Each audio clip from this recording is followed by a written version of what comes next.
তো বন্ধুরা, কাল থেকে বৃষ্টিপাত শুরু হয়ে যাবে পশ্চিমবাংলার একাধিক জেলার ক্ষেত্রে, এবং কাল থেকে যে বৃষ্টিপাতটা স্টার্ট হবে সেটা কিন্তু বেশ কয়েকটা দিন আপনারা বলতে পারেন যে গোটা সপ্তাহ জুড়ে বৃষ্টিপাতটা চলতে থাকবে। কখনো কখনো হালকা বৃষ্টিপাত, কখনো কখনো মাঝারি বৃষ্টিপাত, কিন্তু এরকম ভাবে বৃষ্টিপাত চলতে থাকবে। তো পরিস্থিতি কি রকম হতে পারে, এবং ইতিমধ্যেই আলিপুর আবহাওয়া দপ্তর তরফ থেকে যে লেটেস্ট রিপোর্টটা দেওয়া হয়েছে সেই লেটেস্ট রিপোর্টে কিন্তু অলরেডি বৃষ্টিপাতের ব্যাপারে সম্পূর্ণ বিষয়বস্তুটা জানিয়ে দেওয়া হয়েছে, এবং একাধিক জেলার ক্ষেত্রে হলুদ সতর্ক বার্তাও জারি করে দিয়েছে। তো কি রকম পরিস্থিতি হতে পারে আগামী কয়েক ঘন্টার মধ্যে, কোথায় কোথায় বজ্রবিদ্যুৎ সহ বৃষ্টিপাতের সম্ভাবনা রয়েছে, এবং আগামী কাল থেকে কিভাবে কিভাবে আবহাওয়ার রূপ বদল হবে। আজকের দিনকে যেরকম টাইপের রোদ ঝলমলে আকাশ দেখা গেল, আগামী কালও কি ঠিক সেই সেম টাইপের রোদ ঝলমলে আকাশ থাকবে, নাকি কালকে থেকে মেঘলা অবস্থান শুরু হয়ে যাবে?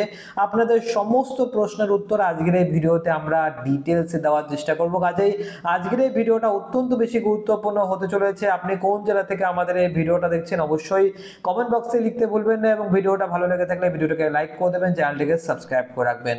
তো সবার প্রথমে আমরা চলে যাবো আলিপুর আবহাওয়া দপ্তরের লেটেস্ট রিপোর্টের দিকে। তো অন স্ক্রিনে আপনারা যেটা দেখতে পাচ্ছেন, আলিপুর আবহাওয়া দপ্তরের তরফ থেকে যে লেটেস্ট রিপোর্টটা এসছে, তাতে করে উত্তরবঙ্গের ক্ষেত্রে কোনো রকম চেঞ্জ নেই। উত্তরবঙ্গের ক্ষেত্রে কিন্তু খুব বেশি একটা বড় সড়ো চেঞ্জ হবে না। কিন্তু যদি আমরা নিচের দিকে আসি, তাহলে কিন্তু বন্ধুরা দেখতে পাবেন যে দক্ষিণবঙ্গের ক্ষেত্রে একটা বড় সড়ো চেঞ্জ আমরা এই মুহূর্তে দেখতে পাচ্ছি, যেখানে আমরা স্পষ্টভাবে এখানটা দেখতে পাচ্ছি। যদি আমরা এই জায়গাটার কথা বলি, অর্থাৎ কাল বাদে পরশু দিনকের জন্য কিন্তু এখানে সতর্কবার্তা দেওয়া রয়েছে, যেখানে পূর্ব মেদিনীপুর, পশ্চিম মেদিনীপুর, ঝাড়গ্রাম, দক্ষিণ চব্বিশ পরগনা, এই যে চারটি জেলা রয়েছে, চারটি জেলার ক্ষেত্রে বৃষ্টিপাতের সতর্কবার্তা রয়েছে। এবং তারপরে মানে বুধের পরে বৃহস্পতিবার দিনকে দেখুন কোন কোন জেলার ক্ষেত্রে সতর্কবার্তা রয়েছে। পূর্ব ও পশ্চিম মেদিনীপুর, উত্তর ও দক্ষিণ চব্বিশ পরগনা এলাকাগুলোর ক্ষেত্রে বৃষ্টিপাত হবে, এবং এর সাথে সাথে হাওড়া, হুগলি, কলকাতা, ঝাড়গ্রাম, পূর্ব বর্ধমান, বাঁকুড়া, এই সমস্ত এলাকাগুলোর ক্ষেত্রেও বৃষ্টিপাতের সম্ভাবনা শুক্রবার দিনকে কিন্তু থাকবে। বৃহস্পতিবার তো কাল মঙ্গলবার, বুধ, বৃহস্পতিবার দিনকে বৃষ্টিপাত হবে, এবং শুক্রবার দিনকে ক্ষেত্রেও কিন্তু বৃষ্টিপাতের সতর্কবার্তা জানিয়ে দিয়েছে আলিপুর আবহাওয়া দপ্তর। তো মোটামুটি বৃষ্টিপাতের সতর্কবার্তা আপনারা দেখতে পাচ্ছেন। বিহার এবং ঝাড়খণ্ডের ক্ষেত্রে তেমন একটা বৃষ্টিপাত থাকবে না, কিন্তু যদি আমরা একটু একটু করে নিচের দিকে আসি, তাহলে কিন্তু বন্ধুরা আপনারা দেখতে পাবেন এখানটাই গাঙ্গেয় পশ্চিমবঙ্গ, দক্ষিণবঙ্গের কথাটাও বলা হয়েছে। তো গাঙ্গেয় পশ্চিমবঙ্গ, দক্ষিণবঙ্গের ক্ষেত্রে কি হতে চলেছে, যে ঝড় হতে চলেছে। সেখানে প্রায় 30 থেকে 40 কিলোমিটার প্রতি ঘন্টা গতিবেগ নিয়ে ঝড় উঠতে পারে, যেখানে পূর্ব পশ্চিম মেদিনীপুর, উত্তর ও দক্ষিণ চব্বিশ পরগনা এলাকাগুলোর ক্ষেত্রে ঝড় হতে পারে, এবং হাওড়া, হুগলি, কলকাতা, ঝাড়গ্রাম এবং পূর্ব বর্ধমান এবং বাঁকুড়া, এই এলাকাগুলোর ক্ষেত্রেও কিন্তু ঝড় সম্ভাবনা রয়েছে। বিহার, ঝাড়খণ্ড, উড়িষ্যা, আন্দামান নিকোবর দ্বীপপুঞ্জের ক্ষেত্রে কিন্তু এরকম টাইপের কোনো রকম ঝড় এবং বৃষ্টিপাতের আশঙ্কা বর্তমানে কিন্তু আলিপুর আবহাওয়া দপ্তর দেয়নি। তো আপনারা দেখতে পেলেন যে আলিপুর আবহাওয়া দপ্তর তরফ থেকে কি কি বলা হয়েছে। এবারে কিন্তু বৃষ্টিপাতের আশঙ্কা রয়েছে পশ্চিমবঙ্গের একাধিক জেলার ক্ষেত্রে, এবং বাংলাদেশের ক্ষেত্রে কোন কোন জেলার ক্ষেত্রে বৃষ্টিপাত হতে পারে সেটা আমরা এই মুহূর্তে লাইভ আপডেটে দেখে নেব। তো আমরা চলে আসলাম এবারে লাইভ আপডেটে, এবং যেটা আমরা ভিডিওটা শুরুতে বলে দিয়েছিলাম যে আগামী কালকের দিনকে ক্ষেত্রে কিন্তু বৃষ্টিপাত দেখা যাবে, কিন্তু আলিপুর আবহাওয়া দপ্তর কালকের দিনকের জন্য কিন্তু কোনো রকম সতর্কবার্তা দেয়নি। তাহলে কোন কোন এলাকার ক্ষেত্রে বৃষ্টিপাত হবে সেটা কিন্তু আপনাদের মনে অবশ্যই প্রশ্ন জাগছে। তো দেখুন, ট্র্যাকটাকে আমরা চালিয়ে দিয়েছি। সকালবেলার দিকে কোনো রকম বৃষ্টিপাত হবে না, না পশ্চিমবাংলার ক্ষেত্রে বৃষ্টিপাত হবে, না বাংলাদেশের ক্ষেত্রে বৃষ্টিপাত হবে। 12টার পর থেকে 1টা, 1:30 এবং 2টো নাগাদ, 2টো থেকে 3টে নাগাদ আপনারা একটা জিনিস অল্প অল্প করে বুঝতে পারছেন যে উপকূলবর্তী যে সমস্ত এলাকা রয়েছে, এখানটায় কিন্তু অল্প স্বল্প মেঘলা আকাশ এবং বৃষ্টিপাত দেখা যাচ্ছে। দেখুন 0.9 মিলিমিটার এরকম টাইপে কিন্তু মেঘলা আকাশ দেখা যাচ্ছে, অর্থাৎ বৃষ্টিপাতের যে সূত্রপাত সেটা আগামীকাল থেকেই শুরু হয়ে যাবে। যেখানে উপকূলবর্তী এলাকা রয়েছে, যেমন সুন্দরবন লাগোয়া এলাকা, গোসাবা, জয়নগর, মাঝিপুর রয়েছে, এছাড়া কন্টাই রয়েছে, দীঘা রয়েছে, এখানটা বৃষ্টিপাত হবে। কিছুটা ট্র্যাকটাকে চালিয়ে দিলাম। তো মোটামুটি অল্প স্বল্প বিক্ষিপ্ত আকারে বৃষ্টিপাতের একটা আশঙ্কা রয়েছে। মাথাবেরিয়ার দিকে বৃষ্টিপাতের সম্ভাবনা রয়েছে। এছাড়া যদি আপনারা জুম আউট করেন, তাহলে কিন্তু দক্ষিণবঙ্গের আর কোথাও বৃষ্টিপাত দেখতে পাবেন না, এবং বাংলাদেশের ক্ষেত্রে বাংলাদেশের সুন্দরবন লাগোয়া এলাকা ছাড়া আপনারা কিন্তু কোথাও বৃষ্টিপাত দেখতে পাবেন না। তো মোটামুটি আমরা এখান থেকে ট্র্যাকটাকে চালিয়ে দিচ্ছি পুরোপুরি হবে, এবং স্পষ্টভাবে এখানে দেখা যাচ্ছে যে তেমন কোনো রকম বৃষ্টিপাতের কিন্তু আশঙ্কা আর এই মুহূর্তে লক্ষ্য করা যাচ্ছে না। তো ওভারঅল আমরা এবারে চলে যাচ্ছি বুধবার 13 তারিখের দিনকে। আমরা মেঘমেলা মোডে যাব, এবং মেঘমেলা মোডে দেখে নেবো যে আগামীকাল মেঘের অবস্থান থাকবেই থাকবে না। তবে তার আগে বুধবার 13 তারিখের বিষয়টাও কিন্তু দেখাটা অনেক বেশি গুরুত্বপূর্ণ। তো দেখুন বুধবারের দিনকে ক্ষেত্রেও কিন্তু বৃষ্টিপাতের সম্ভাবনা রয়েছে এবং মঙ্গলবারের তুলনায় বুধবারের দিনকে বৃষ্টিপাত একটুখানি বেশি হবে। বৃষ্টিপাতের জায়গাটা কিন্তু অলমোস্ট একই উপকূলবর্তী এলাকা জুড়ে কিন্তু বৃষ্টিপাত হবে, কিন্তু বৃষ্টিপাতের সম্ভাবনাটা রয়েছে। এখান থেকে ট্র্যাকটাকে চালিয়ে দিচ্ছি। দেখুন উপকূলের থেকে বাইরে বেরিয়ে কলকাতা এলাকাগুলোর ক্ষেত্রেও কিন্তু অল্প স্বল্প বৃষ্টিপাতের আশঙ্কা রয়েছে, মানে রাত্রিবেলার দিকে অল্প স্বল্প হালকা থেকে মাঝারি বৃষ্টিপাত, যেটা আলিপুর আবহাওয়া দপ্তর বলেছে যে দক্ষিণ চব্বিশ পরগনার আশেপাশের দিকে বৃষ্টিপাত হবে। যেখানে কলকাতা, নিউ টাউন, বজবজ, হিঙ্গলগঞ্জ এই এলাকাগুলোর ক্ষেত্রে আমরা বৃষ্টিপাত দেখতে পাচ্ছি। তো ওভারঅল আমরা এখান থেকে ট্র্যাকটাকে চালিয়ে দিলাম।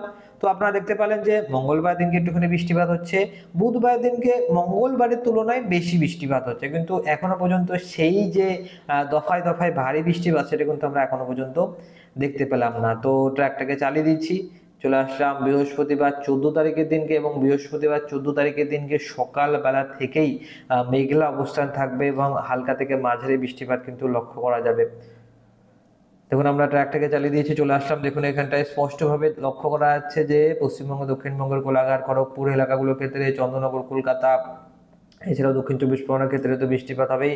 বাংলাদেশের ক্ষেত্রে ভারী বৃষ্টিপাতের সম্ভাবনা রয়েছে। খুলনা, সাতক্ষীরা, যশোর, লোহাগাড়া, মাদুরাইপুর, পিরোজপুরের দিকে ভারী থেকে অতি ভারী বৃষ্টিপাতেরও সম্ভাবনা থাকতে পারে। বরিশালের দিকেও বৃষ্টিপাত হবে। মাথাবেড়িয়া, মতিরহাট, ফরিদগঞ্জ এই সমস্ত এলাকাগুলোর ক্ষেত্রেও কিন্তু বৃষ্টিপাত দেখা যাবে। ঢাকা, কুমিল্লার দিকগুলোর ক্ষেত্রে বৃষ্টিপাত হবে। এছাড়া যদি আমরা একটু জুম ইন করি তাহলে দেখতে পাবেন যে ব্রাহ্মণবাড়িয়া রয়েছে, নাসিরনগর রয়েছে, আগরতলা রয়েছে, মোটামুটি ওই এলাকাগুলোর ক্ষেত্রেও কিন্তু দফায় দফায় বৃষ্টিপাতের আশঙ্কা রয়েছে। এখান থেকে আমরা পুরোপুরি ট্র্যাকটাকে চালিয়ে দিয়েছি এবং খুলনা, বরিশাল এলাকাগুলোর ক্ষেত্রে বৃষ্টিপাতের সম্ভাবনা থাকবে। ফিরোজপুরের দিকে এখানে কিন্তু কাওয়াখালী রয়েছে, জিয়ানগর রয়েছে, সেখানেও ভারী বৃষ্টিপাতের আশঙ্কা রয়েছে। তো অন স্ক্রিনে যেটা আপনারা দেখতে পাচ্ছেন যে খুলনা, বরিশালের আশেপাশের দিকে, মানে এই জায়গাটার ক্ষেত্রে কিন্তু ভালোই বৃষ্টিপাতের সম্ভাবনা রয়েছে। তো এখান থেকে আমরা ট্র্যাকটাকে চালিয়ে দিচ্ছি। তো যেটা আপনারা দেখতে পেলেন যে বৃহস্পতিবার দিনকে ক্ষেত্রেও কিন্তু মোটামুটি ভালো বৃষ্টিপাত হবে, বিশেষ করে বাংলাদেশের দিকটায় বেশি বৃষ্টিপাতের সম্ভাবনা রয়েছে। তো আলিপুর আবহাওয়া দপ্তর ঠিক সেম টাইপেরই সতর্কবার্তা দিয়েছে, যেখানে মঙ্গলবারের দিনকে খুব বেশি একটা সতর্কবার্তা না দিলেও বুধ, বৃহস্পতি এবং শুক্রবারের দিনকে কিন্তু সতর্কবার্তা দিয়ে রেখে দিয়েছে আলিপুর আবহাওয়া দপ্তর। এবং শুক্রবারটা আমরা একটু দেখে নেব। তো দেখুন শুক্রবারের দিনকে ক্ষেত্রেও বৃষ্টিপাত হবে। এখান থেকে আমরা ট্র্যাকটাকে চালিয়ে দিচ্ছি। অল্প স্বল্প বৃষ্টিপাত উপকূলবর্তী এলাকার দিকে লক্ষ্য করা যাবে, তবে শুক্রবার দিনকে ব্যাপক আকারে যে ভারী বৃষ্টিপাত সেটা এই মুহূর্তে আমরা দেখতে পাচ্ছি না। এবারে চলে আসবে আমরা শনিবার দিনকে, যেটা আলিপুর আবহাওয়া দপ্তর বলেনি। তো দেখুন শনিবার দিনকে ক্ষেত্রে কিন্তু ভালোই বৃষ্টিপাত দেখা যাবে, যেটা আপনারা দেখতে পাচ্ছেন যে শনিবার দিনকে দক্ষিণবঙ্গের আনাচে কানাচে অলমোস্ট বলতে পারেন যে সমস্ত এলাকাতে বৃষ্টিপাতের সম্ভাবনা রয়েছে। মানে এই দিনটার জন্যই দক্ষিণবঙ্গবাসী বলতে পারেন যে অপেক্ষা করে থাকে।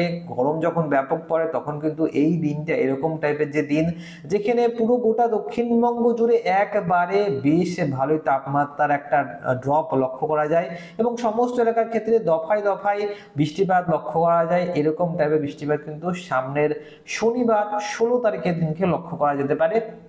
তবে তার আগে ওই হালকা থেকে মাঝারি বৃষ্টিপাত কিছু কিছু পার্টিকুলারলি এলাকার ক্ষেত্রে হবে, যে এলাকাগুলো আমরা নাম আগে থেকে আমি আপনাদেরকে বলে রেখেছি। তো আমরা যদি এবারে বৃষ্টিপাতের পরিমাণ মোডে যাই, তো যেটা আপনারা এই মুহূর্তে দেখতে পেলেন যে বৃষ্টিপাত কিন্তু এই সপ্তাহটা জুড়ে চলবেই। এবং আপনাদেরকে আরো একবার ঝলক আমি দেখিয়ে দিতে চাই। দেখুন এই যে বৃষ্টিপাতের পরিমাণটা আপনারা দেখতে পাচ্ছেন, যেখানে পরবর্তী 10টা দিনে কিন্তু অলমোস্ট সমস্ত এলাকায় বৃষ্টিপাত পাবে। দক্ষিণবঙ্গের ক্ষেত্রে কিন্তু সমস্ত এলাকায় বৃষ্টিপাত পাবে।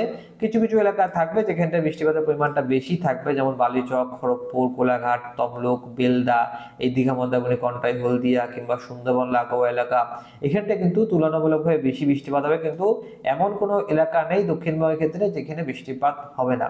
অন্যদিকে বাংলাদেশের যদি কথা বলা হয়, তো বাংলাদেশের ক্ষেত্রে ঢাকা, কুমিল্লা, সিলেট, ময়মনসিংহ, কালাই এবং রাজশাহী এই এলাকাগুলোর ক্ষেত্রে কিন্তু বৃষ্টিপাত হবে না। কিন্তু যে এলাকাগুলোর ক্ষেত্রে বৃষ্টিপাত হবে, যার মধ্যে থেকে সাতক্ষীরা, খুলনা, পিরোজপুর, বরিশাল, রাজশাহী দিকটায় বৃষ্টিপাতের সম্ভাবনা রয়েছে।